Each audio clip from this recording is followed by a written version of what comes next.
What if the story you were handed about the beginnings of faith was missing its first pages? What if the sacred name of God, Yahweh, was not whispered first in the tents of Israel, but echoed in places and among people the world has chosen to forget? For centuries, we have traced the story of divine encounter through the lineage of one nation, believing that the revelation of Yahweh began at Sinai with thunder and fire. But what if that is only a chapter? What if there were worshipers who called upon the name of the Most High before a single law was written, before Israel was ever a nation, before Moses stood barefoot on holy ground? Imagine a memory so old it refuses to be buried, a name spoken in tongues older than Hebrew, carried across rivers, deserts, and mountains by those who walked with God before borders were drawn. This is the mystery that lies just beneath the surface of Scripture. A forgotten network of worshipers, prophets, priests, and seekers who invoked Yahweh's name in times and places lost to official history. If you have ever wondered why the Bible hints at strangers who already knew the voice of God, if you have sensed that faith is more ancient, more global, and more complex than tradition admits, you are not alone. There is a hidden thread woven from Genesis to Revelation that connects the prayers of exiles, the altars of outcasts, and the wisdom of nations left unnamed by power. Why was the name of God written in stone centuries before Israel's exodus? Why did righteous men from Ethiopia, Kush, Midian, and beyond call upon Yahweh while the world was still young? What did they see that we have not seen? What did they preserve that empire tried to erase? These questions are not just historical, they are personal. Because if the story of Yahweh began long before the boundaries of religion, then the story of belonging, purpose, and redemption is wider than we ever imagined. Tonight we open the gates to a deeper search.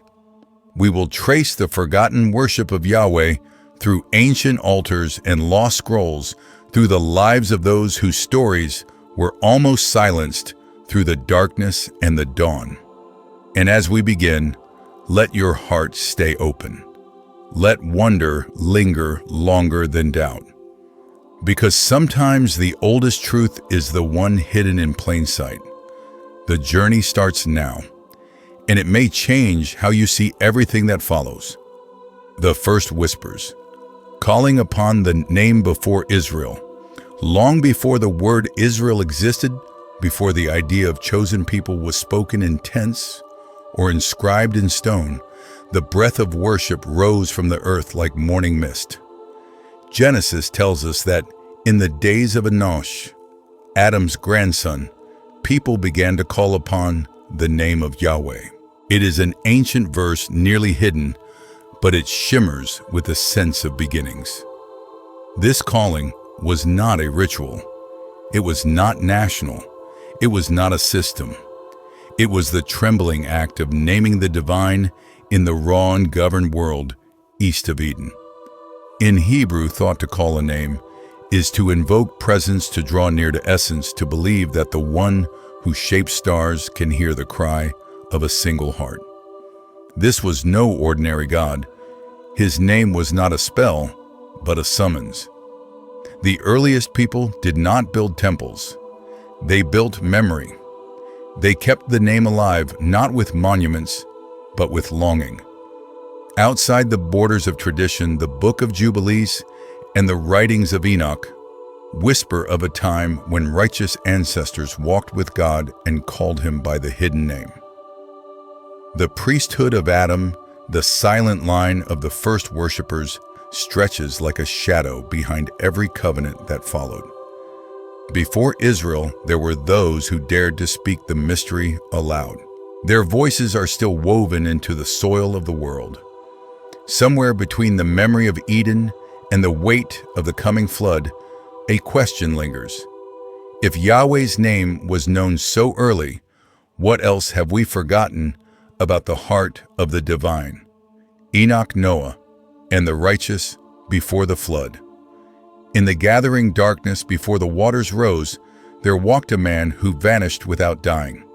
Enoch, whose name means dedicated, is described not by his conquests, but by a simple, unending communion. Genesis says Enoch walked with God, and then he was not, for God took him. There are few lives in all of Scripture so cloaked in mystery. Yet from the earliest texts, both biblical and apocryphal, Enoch stands as a signpost pointing to a time when relationship mattered more than ritual. The Book of Enoch, preserved for centuries in the hills of Ethiopia, calls the Creator by names that awaken wonder: the Holy Great One, the Lord of Spirits. Even Jude, writing generations later, remembers Enoch's prophecy about the coming of the Lord with 10,000s of his holy ones. Enoch's world was violent, restless, but his life is the evidence that intimacy with Yahweh could exist before any law, before any chosen line. He was a prophet not of nation, but of presence. Then comes Noah, a righteous man among corruption, a builder of rescue in a sea of violence. When the floodwaters receded and a new earth waited in silence, the first thing Noah did was build an altar to Yahweh. He did not need to be taught the name. He remembered it. In that act, Noah affirmed that the knowledge of the divine had survived the storm. His sons, Shem, Ham, Japheth, stepped into the morning light as the carriers of that name scattered to every direction. The covenant was not sealed by boundaries, but by memory, by worship that crossed every border carved by water or by men. There is a thread running through Enoch and Noah, a thread of longing that defies disaster, a memory that cannot be erased by judgment or time. In their stories, the first true mystery of Yahweh emerges not as a God of one nation, but as the hope of all flesh, echoing from a world long before the world we know. And somewhere in that echo, the oldest prayers are still being heard. Before Sinai, Yahweh, in the ancient Near East, long before thunder echoed over Sinai and law was carved in stone, Yahweh's name was already written in places forgotten by power, but remembered by sand and stone. In the ruins of Soleb in ancient Egypt, the name of Yahweh appears inscribed by the hands of those Egypt called the Shasu, wanderers of Midian and Edom. This is not Israel. This is not Moses. This is a testimony carved into empire's memory, naming a God known among desert tribes a century before Israel stood as a people. Yahweh was not first introduced, but already awaited, already worshipped, already known on wild and holy ground. His presence did not wait for borders. It found a home wherever hearts dared to remember. Further north, in the libraries of Ugarit, and among the oldest inscriptions of Proto-Sinaitic script, ancient forms of the divine name appear echoes of Yahuwah and other variations. These names surface among Canaanites, Amorites, and other Semitic peoples, hinting that the sacred name was not the invention of a single nation, but a legacy scattered like seed across the earth. What Moses encountered in the burning bush was a voice already known in other tongues, already honored in the songs of forgotten shepherds, already invoked by those living at the margins of written history. There is a paradox woven into the desert dust. Yahweh arrives not as a stranger, but as an old friend to those who listen. The memory of his name survives not because of conquest, but because of longing echoing on the wind between ruined shrines and the open sky. The first revelation is not given, but remembered like a melody, older than any written score. And as the centuries pass, that melody refuses to be silenced. Africa's forgotten flame, Kush, Ethiopia, and the ancient worshippers. In the vast lands that cradle the Nile's life-giving waters, the story of Yahweh takes a form rarely told. Kush, the ancient kingdom stretching across modern Sudan and Ethiopia, emerges not merely as a footnote in genealogies, but as a living hearth of sacred memory.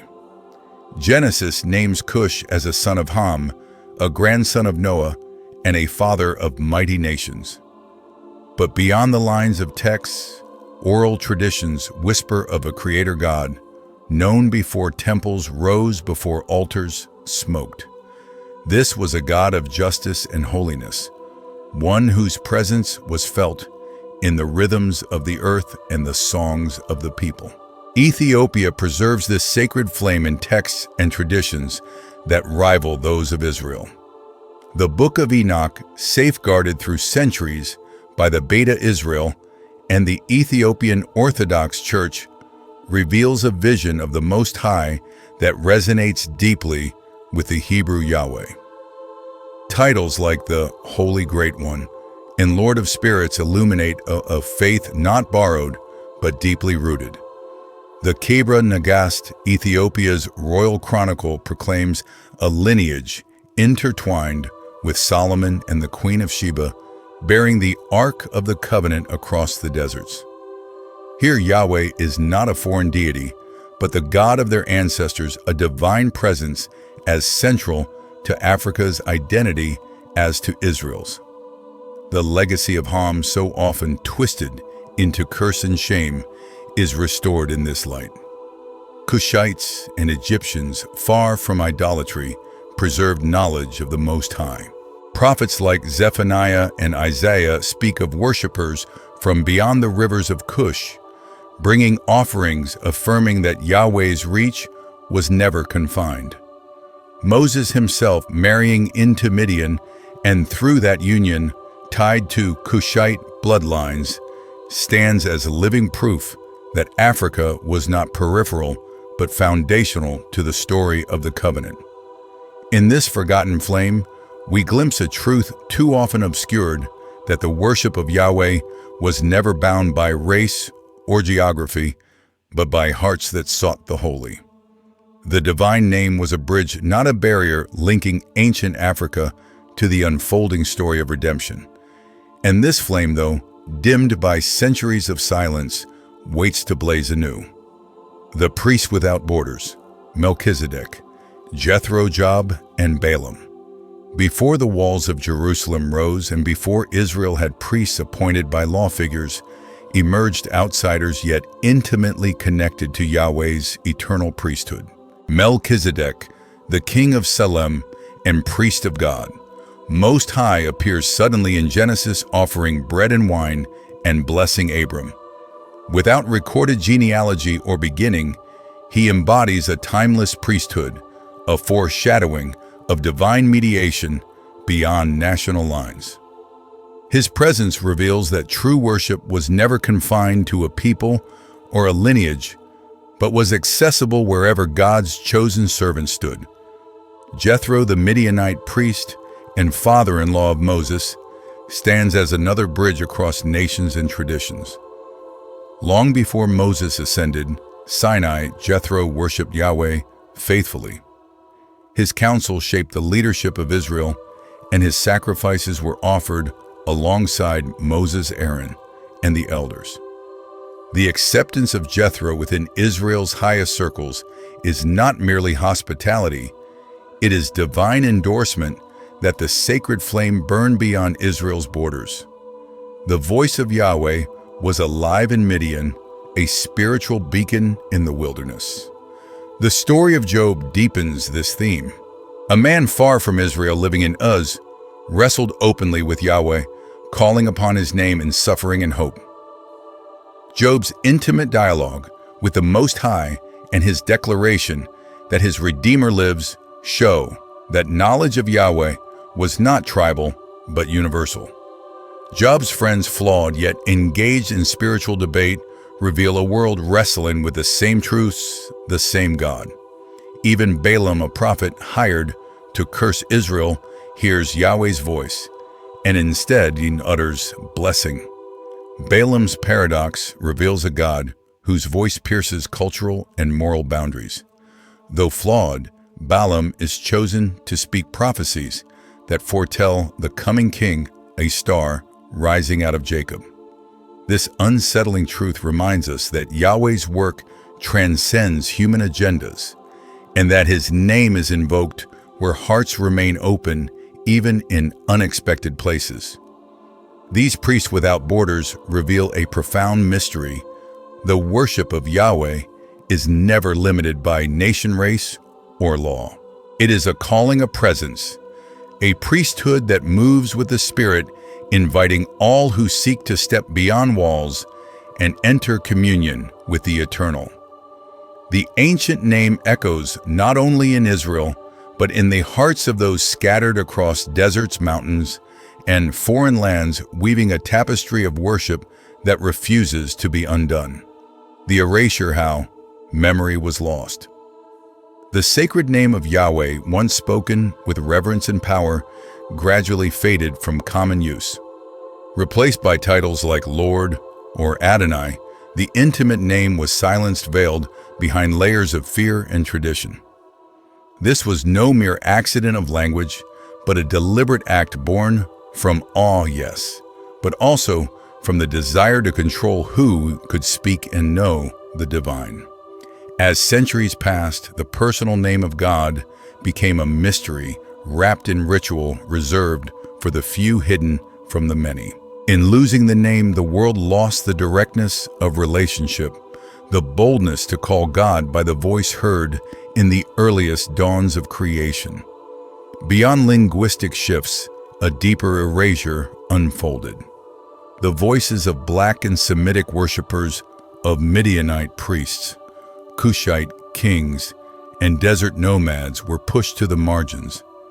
History was rewritten by empires and religions determined to claim exclusive ownership of divine truth. Art, scripture, and teaching bore the marks of this reshaping. Whitewashed images, narrowed narratives, and silenced lineages. The rich diversity of Yahweh's ancient worshippers was obscured under layers of power and prejudice. This erasure was not only spiritual, but political. To confine Yahweh to one nation was to confine power itself. It made identity controllable, faith manageable, and the promise exclusive. But the memory of the name persisted in hidden places, in oral traditions, scattered communities, and the whispered prayers of the dispossessed. Though buried, the sacred flame refused to die. And in that refusal lies hope, a silent testimony that truth once spoken can never be completely forgotten, no matter how dark the night or how long the silence. The name Yahweh was never meant to be a secret held by a few. It was a song sung across deserts, a fire passed from hand to hand, a light never fully extinguished. From the shadows of erasure, that light waits to dawn again. The scattered seed, diaspora, slavery, and spiritual amnesia. The story of Yahweh's worship is also a story of scattering, a scattering that reshaped the face of faith across continents and generations. The ancient exiles of Assyria, Babylon, and Rome cast Israel's children to the wind, scattering them far from their homeland. Yet in these dispersions, fragments of the sacred name survived, carried by communities clinging to the memory of covenant and promise. Across Africa, Arabia, and even into India, scattered descendants preserved ancient customs and sacred rhythms, living embers of a faith older than nations. But the deepest wound came with the transatlantic slave trade, an eruption of brutality that sought not only to sever bodies, but to sever memory itself. Millions of Black men and women were torn from homelands where the name Yahweh was known and feared, thrown into new worlds where their heritage was suppressed, their faith reshaped, and their identity erased. They were forced into silence, their stories rewritten in tongues not their own, their prayers muffled beneath imposed religions that denied their roots.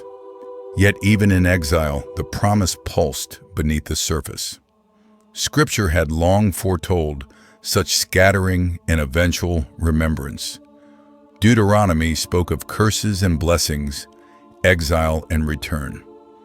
Prophets like Hosea and Ezekiel envisioned a day when the lost would remember their name and return trembling to the Lord. This scattering was not the end, but a hidden chapter in a covenantal journey, a divine test of memory and faith. The scattered seed was fragile, but enduring. In the darkest nights of captivity and alienation, the whispered name carried hope. It became a lifeline, an unseen thread connecting the present to the ancient worshipers who first dared to call Yahweh by name. From the ashes of spiritual amnesia, that thread begins to pull the scattered children back home. The memory is waking. The seed is stirring in the soil of a new generation, ready to reclaim what was never truly lost. The awakening rediscovering Yahweh in the last days. After centuries of silence, a stirring moves through the hearts of those once forgotten. Across continents and cultures, Black and African-descended communities are awakening to the truth buried beneath layers of exile and erasure. They are reclaiming the sacred name Yahweh, not as a borrowed title, but as a living identity passed down from ancestors who walked with God before history was written. This awakening is not merely academic, it is spiritual fire rekindled, a rising of souls who recognize in the ancient name the key to their own liberation and purpose. The Apostle Paul's words resonate deeply.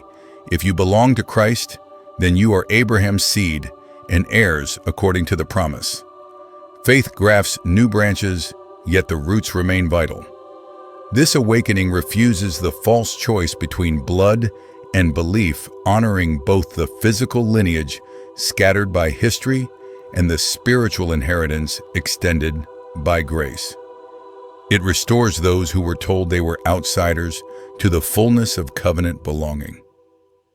In this new dawn, the name Yahweh becomes a banner of hope, a call to righteousness, and a source of unshakable strength.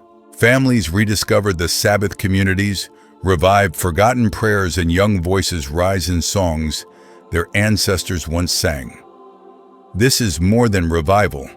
It is restoration, healing the wounds of identity lost and prophecy deferred. The fire of Yahweh burns still in unexpected places, lighting paths for those who seek to walk in truth and justice. The ancient name calls out not to the elite, but to the humble and the scattered, beckoning a people to rise from silence and step into covenant power. As this awakening unfolds, it invites all who listen to remember that the story of Yahweh is far from over. It is a living journey, a call not only to remember who we were, but to become who we were always meant to be. In this sacred moment, the name once hidden becomes the song that will lead us home. The mystery of Yahweh's forgotten worship before Israel invites us into a deeper reflection on the nature of divine presence and human identity. It challenges us to see beyond borders, histories, and traditions, revealing a God whose name was spoken not in isolation, but in the shared breath of many peoples. This ancient truth reminds us that faith is not confined to any one nation or ethnicity, but is a living thread woven through the tapestry of humanity. To call upon the name of Yahweh is to join a sacred chorus that transcends time and place, inviting each of us into a relationship that predates kingdoms and empires. Perhaps the greatest lesson here is that God's story is never a simple line, but a complex web of connection, memory, and promise. It calls us to question who we have been taught to exclude and to embrace the fullness of our spiritual heritage. This is a call not only to remember, but to awaken, to recognize that the God who met Moses on Sinai had already been worshipped in distant lands and hearts. It is an invitation to hold the mystery with humility and awe, knowing that every voice that calls on Yahweh adds to the harmony of creation. As you reflect on this journey, consider what it means for your own faith and identity. How might the knowledge of this ancient worship shape the way you see yourself and others? What new paths open when we honor the vastness of God's revelation and the diversity of His people? If this exploration stirred something in your heart or mind, we invite you to join the conversation below. Share your thoughts, questions, or insights about the mystery of Yahweh's forgotten worship. Together we can deepen our understanding and build a community that honors the richness of Scripture's hidden truths. If you found this video meaningful, please like, share, and subscribe to support more biblical investigations that uncover the layers of history and faith waiting to be discovered. Thank you for journeying with us into the sacred unknown. Until next time, stay curious and stay faithful, and keep seeking the truth that calls us all home.